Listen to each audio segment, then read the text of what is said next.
Assalamualaikum warahmatullahi wabarakatuh. Selamat pagi anak-anak. Bagaimana kabarnya semua? Alhamdulillah. Semoga kita selalu diberikan kesehatan agar dapat mengikuti pembelajaran dengan baik. Sebelum memulai pembelajaran, alangkah baiknya kita membaca doa terlebih dahulu. Silakan ketua kelas untuk memimpin teman-temannya untuk memulai membaca doa. Untuk hari ini kita akan mempelajari materi tentang perhitungan volume konstruksi. Apakah ada yang tahu apa itu pengertian dari volume? Baik, terima kasih yang telah menjawab pertanyaan Ibu. Sebelum kita mempelajari materi perhitungan volume, Ibu akan menjelaskan terlebih dahulu tujuan dari perhitungan volume.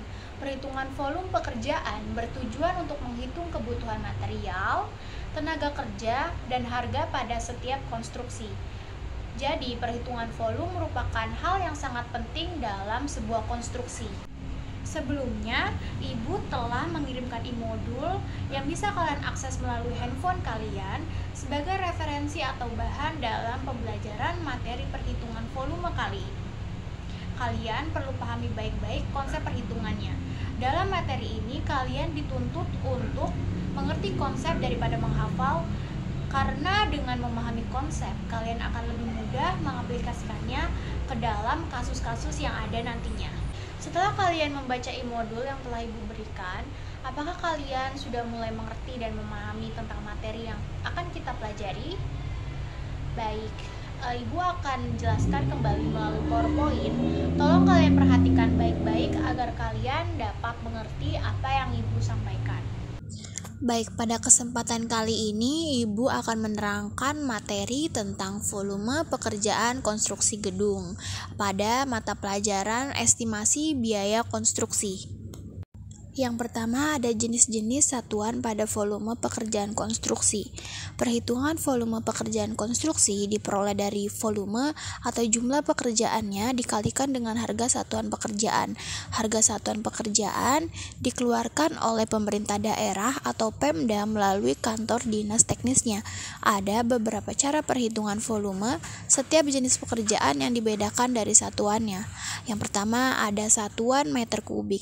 Perhitungan volume yang mempunyai luas dan ketebalan atau penampang dan panjang menggunakan satuan meter kubik. Contohnya pasangan batu kali, kusen, dan kuda-kuda. Yang kedua ada meter persegi. Perhitungan volume yang mempunyai luas dan ketebalan yang relatif tipis menggunakan meter persegi, seperti pasangan lantai, plesteran, pengecatan, dan plafon. Selanjutnya ada satuan meter lari. Perhitungan volume yang sifatnya dominan memanjang menggunakan satuan meter lari. Contohnya lis plank, lis plafon, dan instalasi pipa.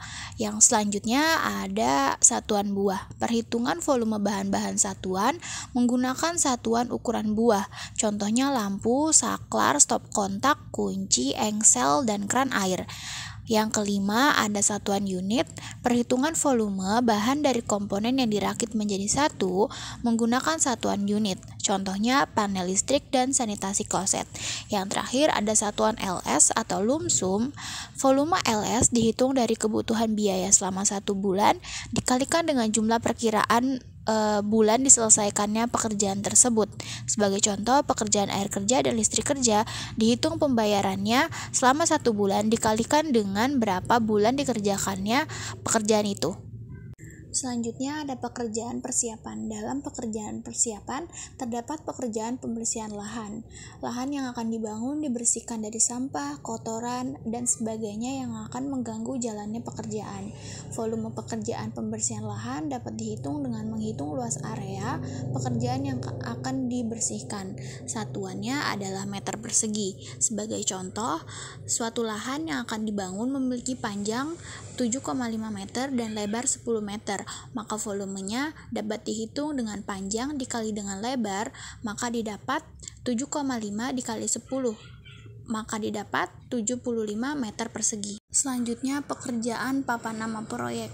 Volume pekerjaan papan nama proyek adalah jumlah penggunaan papan informasi yang berkaitan dengan proyek tersebut. Jumlahnya adalah buah. Seperti contoh, pada gambar terdapat 2 papan proyek, maka volumenya adalah 2 buah. Selanjutnya ada pekerjaan boplank. Boplank sendiri adalah sejenis pembatas yang digunakan untuk menentukan batas area kerja pada suatu proyek pembangunan, khususnya untuk mengetahui letak pondasi. Jarak boplank adalah 1 meter dari ujung pondasi terluar. Volume boplank dapat dihitung dengan menghitung keliling perletakan boplank. Satuannya adalah meter. Sebagai contoh, sebuah lahan memiliki panjang 7,5 meter dan lebar 10 meter. Volume boplank dapat dihitung dengan mencari kelilingnya, yaitu 2 dikali panjang ditambah 2 kali lebar. 2 dikali 7,5 ditambah 2 kali 10, maka didapatkan 35 meter. Selanjutnya ada pekerjaan pondasi batu kali. Dalam pekerjaan pondasi batu kali, yang pertama yang dilakukan adalah melakukan galian pondasi pada batu kali. Volume pekerjaan galian pondasi dapat dihitung dengan menghitung luas penampang galian pondasi dikali panjang galian pondasi. Satuannya adalah meter kubik. Untuk contoh perhitungan, diketahui panjang galian pondasi PH didapatkan 17,5 meter, PV didapatkan 18,5 meter, dan PT didapatkan 36 meter. Mencari lebar atas pondasi, T didapatkan 1,05 meter, perbandingan kemiringan 1:5, untuk X didapatkan 0,21 meter, lebar atas didapatkan 1,42 meter, penampang galian pondasi A sama dengan 1,42 meter, B 1 meter, T 1,05 meter. L didapatkan 1,2705 meter persegi. Untuk volume didapatkan 44,47 meter kubik. Selanjutnya pekerjaan urukan pasir. Ketebalan urukan pasir biasanya antara 5 sampai dengan 10 cm. Volume urukan pasir dapat dihitung dengan menghitung luas penampang urukan pasir dikali dengan panjang urukan pasir. Satuannya adalah meter kubik. Sebagai contoh, panjang urukan pasir sama dengan panjang galian pondasi, maka didapatkan PT sama dengan 36 meter. Penampang urukan pasir L sama dengan 1 meter, T sama dengan 0,05 meter, L didapatkan 0,05 meter persegi, maka volume yang didapatkan L dikali P, yaitu luas penampang dikali panjang urukan, didapatkan 1,80 meter kubik. Selanjutnya ada pekerjaan unstamping. Ketebalan unstamping atau batu kosong biasanya antara 10 sampai 20 cm. Volume unstamping dapat dihitung dengan menghitung luas penampang unstamping dikalikan dengan panjang unstamping. Untuk satuannya adalah meter kubik.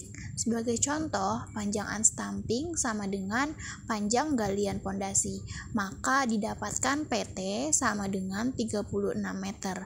Untuk penampang unstamping, L sama dengan 1 meter, T didapatkan 0,2 meter, L didapatkan 0,20 meter persegi, maka volumenya L dikali P atau luas penampang dikalikan dengan panjang unstamping didapatkan 7,20 meter kubik.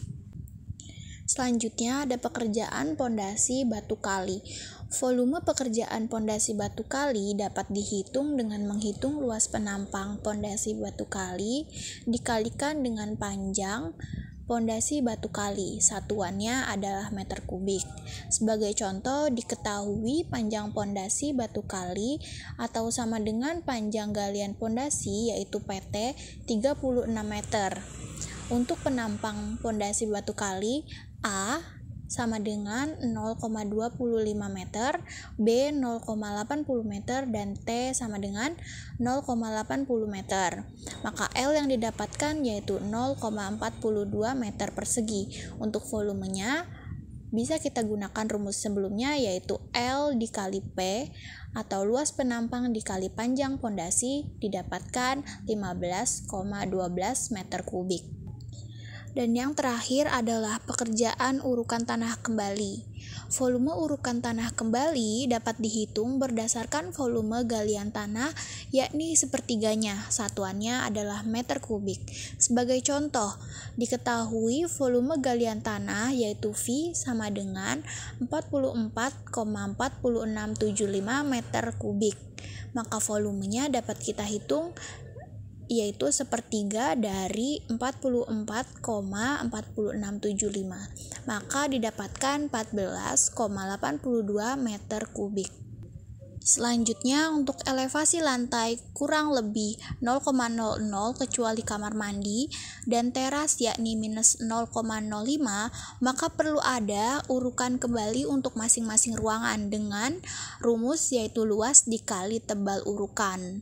Untuk volumenya sebagai contoh P kali L kali T dengan teras sama dengan 0,45 meter kubik dan ruang tidur sama dengan 1,575 meter kubik. Untuk kamar mandi yakni 0,3 meter kubik. Depan kamar mandi yaitu 0,2625 meter kubik. Untuk ruang tamu plus dapur didapatkan 3,15 meter kubik. Untuk ruang tidur 2 didapatkan 1,575 meter kubik. Untuk volumenya maka dapat ditotal menjadi 7,3125 meter kubik. Ya baik, sekian materi yang dapat Ibu sampaikan mengenai volume pekerjaan konstruksi. Setelah paparan melalui PowerPoint tadi, apakah masih ada yang kurang jelas dan ingin ditanyakan kembali? Baik, jika tidak ada, selanjutnya Ibu akan memberikan tugas berbasis proyek tentang materi yang sudah dibahas. Tugas proyek ini akan Ibu buat secara berkelompok. Satu kelompok berisikan 4 sampai dengan 5 orang. Tolong ketua kelas membagi kelompoknya secara acak saja ya. Ibu sudah menyiapkan job sheet sebagai acuan dalam pengerjaan tugas proyek ini. Kumpulkan minggu depan. Laporan yang dikumpulkan berupa job sheet dan akan dipresentasikan hasilnya di depan kelas. Kriteria penilaian dalam tugas ini yaitu ketepatan dalam mengaplikasikan rumus perhitungan volume, kerapihan hasil laporan, ketepatan waktu pengumpulan tugas, dan kecakapan dalam mempresentasikan hasilnya. Baik, apakah masih ada yang ingin ditanyakan kembali mengenai tugas proyek yang Ibu berikan?